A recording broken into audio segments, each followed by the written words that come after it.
Bu, saya mempelajari kitab Hilyatul Aulia, ada sekitar 689 para wali yang diceritakan dalam kitab itu. Semuanya ahli zikir, semuanya ahli puasa. Tidak ada yang melarat, kecuali memang wali itu atau nabi itu memang sendirinya pengen dilaratkan oleh Allah. Beda. Kalau kita melaratnya memang melarat settingannya, memang pengennya malesan ya Bu ya. Nggak ada orang yang malesan itu pengen kaya jadi, kecuali dikasih kaya nanti tidak barokah. Jadi rumusnya kayak gini Bu, orang itu kalau pengen hidupnya kecukupan dan kaya, maka pilihannya tinggal dua, mau jalur kanan apa jalur kiri.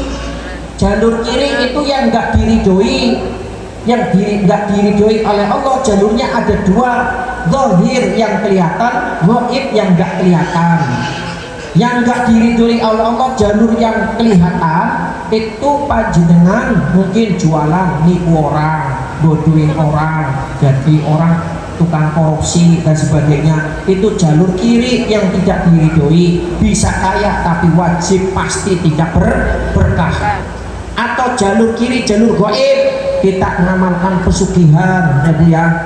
Kalau pengen kaya betulan, pasrahkan semua anak turunannya kepada iblis, nanti kaya raya. Ini jalur kiri.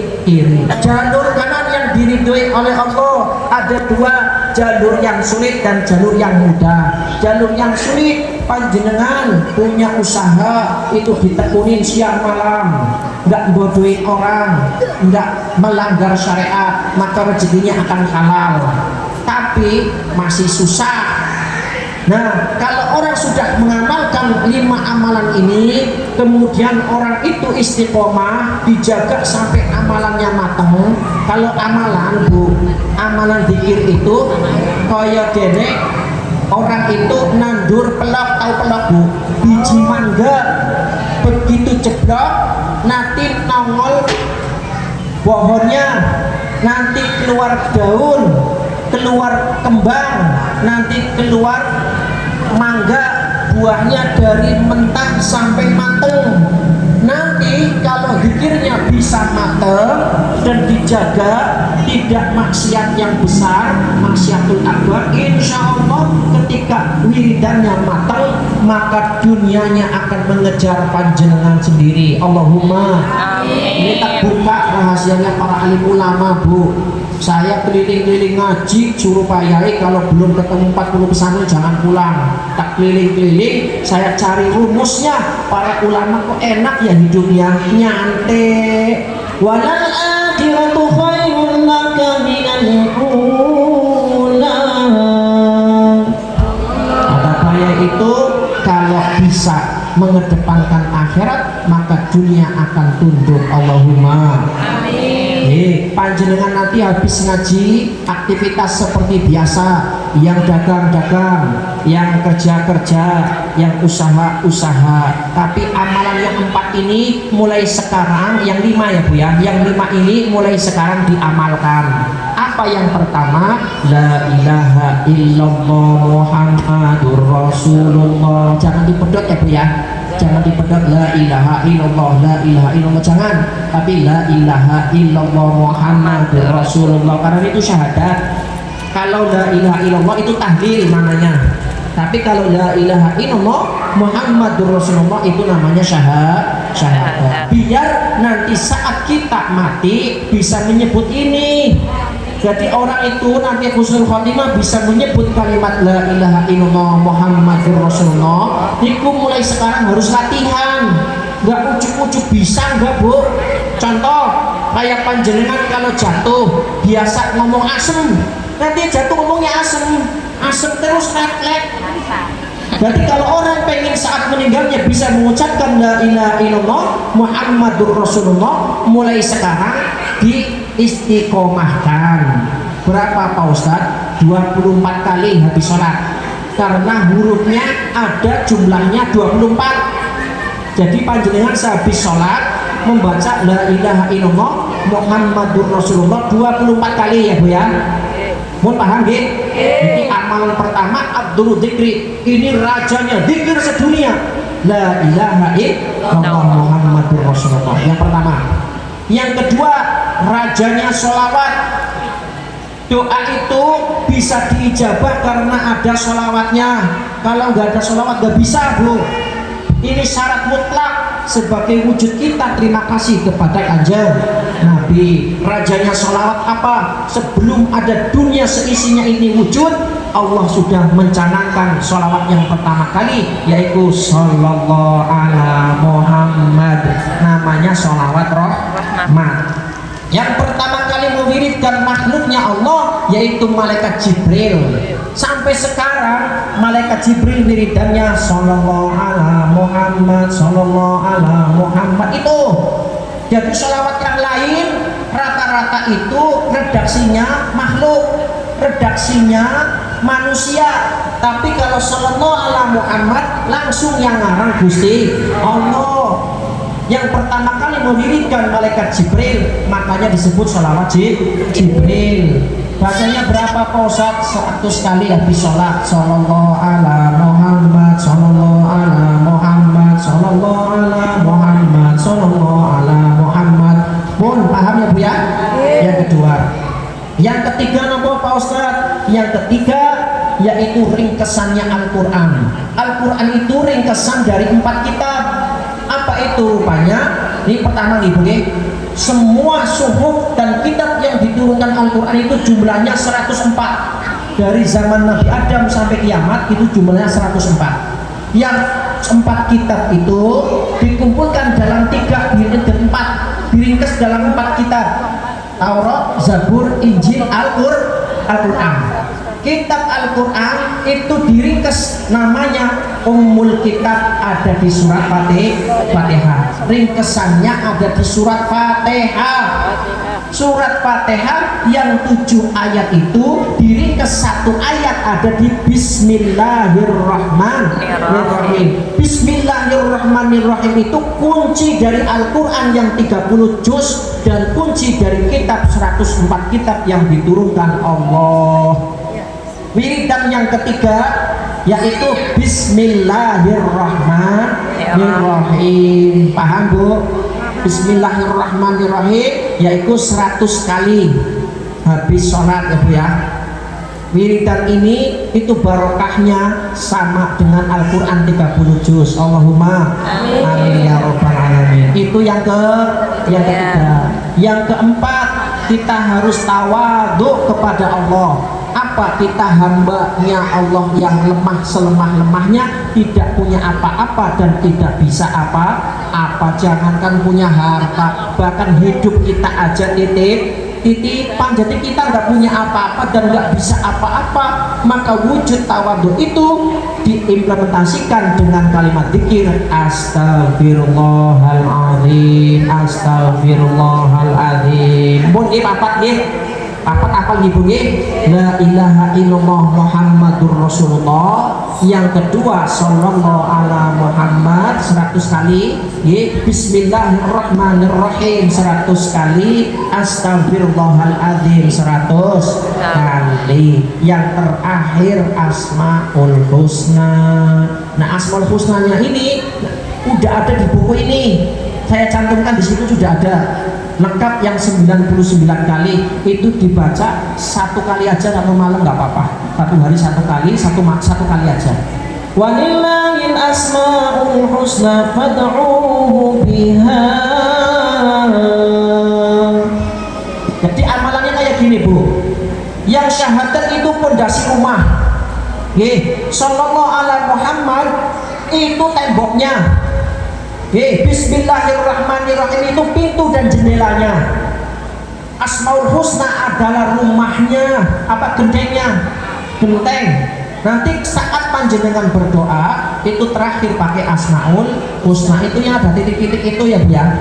Minta panjenengan sama Allah, diistiqomahkan. Jangan 1 kali pengennya langsung diijabah ya Bu ya. Kadang 1, 2, 3 kali, 1 bulan, 2 bulan itu proses pembersihan dosa dulu. Dosanya diampura dulu, kemudian nanti wujud doanya dimakbul. Allahumma amin. Itu yang 5 hafal ya Bu ya. Yang 5 hafal la ilaha illallah Muhammadur Rasulullah 24 kali. Terus Sallallahu alaihi Muhammad 100 kali, Bismillahirrahmanirrahim 100 kali, terus Astagfirullahaladzim 100 kali, Asmaul Husna 1 kali saja. Khusus panjenengan yang hutangnya banyak, ingin punya rumah ya Bu ya, yang punya hajat gede, penyakit nggak sembuh-sembuh, pakai pokoknya Asmaul Husna. Pokoknya Asmaul Husna apa wiridannya? Allah ya Allah ya Allah ya Allah. Tiap hari ucapkan itu Bu di hati. Zikir siri ya Bu ya. Zikirnya di hati. Pak Ustadz, saya lagi haid kena, boleh Pak Ustadz? Boleh banget. Yang nggak boleh itu megang Quran, sholat, puasa bagi orang yang haid masuk ke masjid ya Bu ya. Tapi kalau orang yang lagi haid, Rasulullah menganjurkan lebih baik memperbanyak di zikir. Nanti bacaannya nggak usah pakai lisan, kalau lisan nanti bengor terlalu lama ya Bu ya. Nanti ininya kering mulutnya. Zikirnya di hati aja, diperbanyak tanpa hitungan. Boleh sambil nonton TV, boleh sambil masak, goreng-goreng ya Bu ya. Allah Allah Allah. Sesekali jenengan nyuwun, ya Allah, saya minta ya Allah, tolonglah keluarga saya yang lagi banyak hutang ini ya Allah, yang lagi sakit gak sembuh-sembuh ya Allah. Saya udah mencoba Bu, ini sama jamaah saya di Tegal, alhamdulillah hanya 5 hari 1,5 M Bu, 1,5 M hutangnya di bank, ada yang lunasin, Allahumma amin. Ada yang 500 juta kemarin, alhamdulillah ada yang lunasin Bu. Siapa Pos? Nggak tahu. Tahu-tahu debel dari bank katanya nggak usah nyetor lagi, sudah ada yang lunasin Bu. Dan itu real nyata sampai sekarang sering terjadi. Nanti amalannya seperti itu. Ini yang 5 amalan ini pokoknya amalan yang ada di Jagat Raya ini. Ini saya ijazahkan ke panjenengan ya Bu ya. Pulang dari sini sudah bawa oleh. Yang terakhir, ini amalan yang 5 ini itu ibarat rumah. Jenengan mau bangun rumah itu harus ada tanahnya. Tanahnya apa? Panjenengan harus ditata mulai sekarang, memahami 4 makrifat. 1 itu ma'rifatun nafsi, mengenal jati diri. Wa ma khalaqtul jinna wal insa illa liya'budun.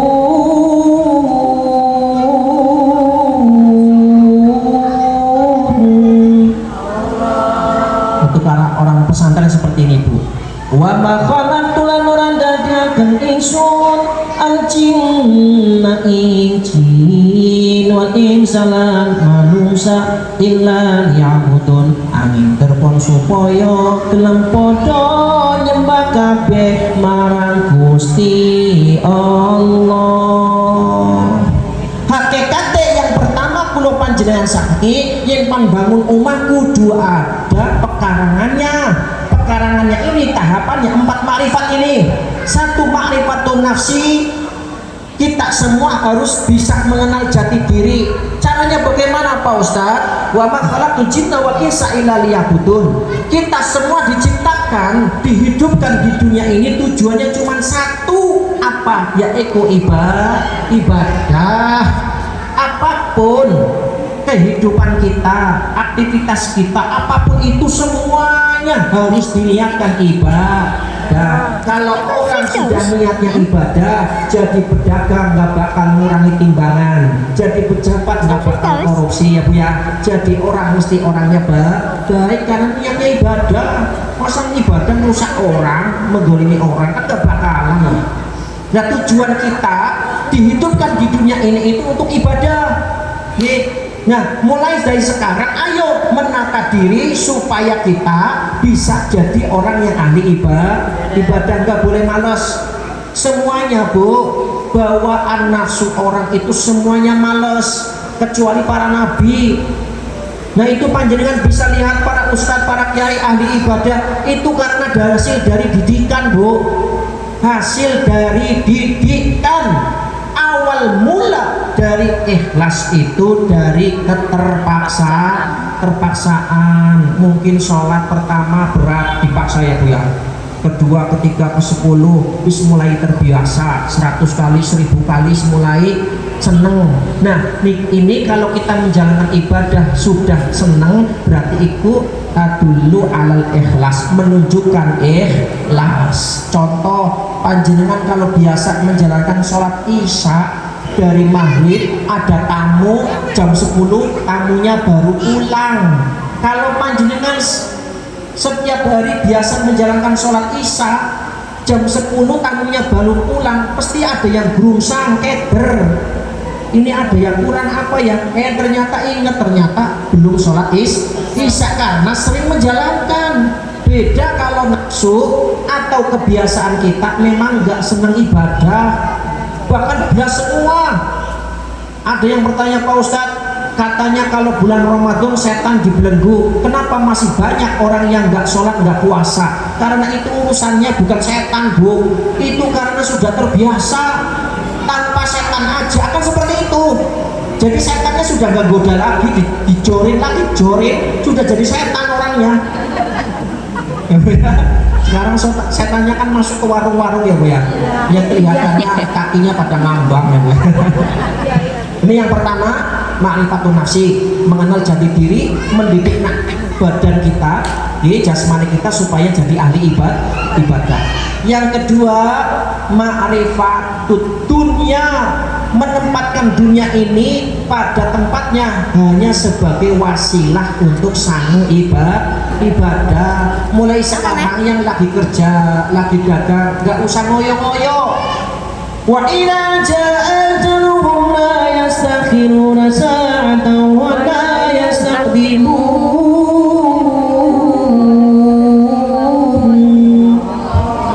Gak usah ngoyo-ngoyo sekarang ya Bu ya.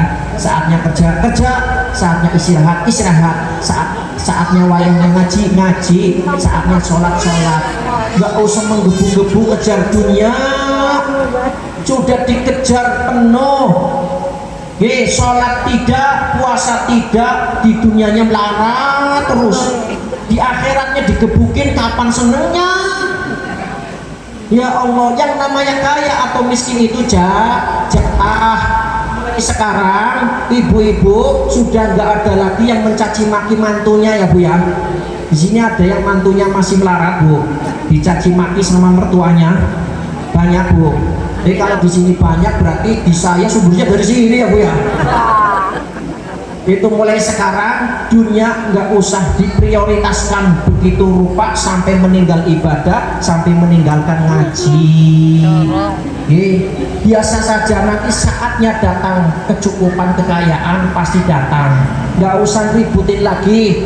Ada banyak ibu-ibu di saya Bu, ngajinya istiqomah, cuman saya masih ributin dunianya orang terus, sambil duduk rasain gibah, rasain orang, ya ujung-ujungnya dunia lagi. Masya Allah, nggak selesai-selesai. Ini bab ma'rifatud dunia, mengerti sejatinya dunia itu untuk apa. Ibarat pulau panjenengan itu naik perahu, ketika ada di air laut, yang benar air lautnya di luar perahu apa di dalam perahu?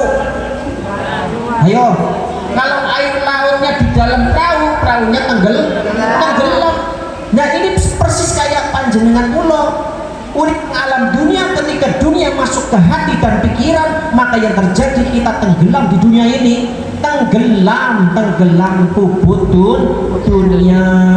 Itu adanya Fir'aun, Abu Jahal, Abu Lahab, kemaksiatan di dunia itu ujung-ujungnya kubut dunia.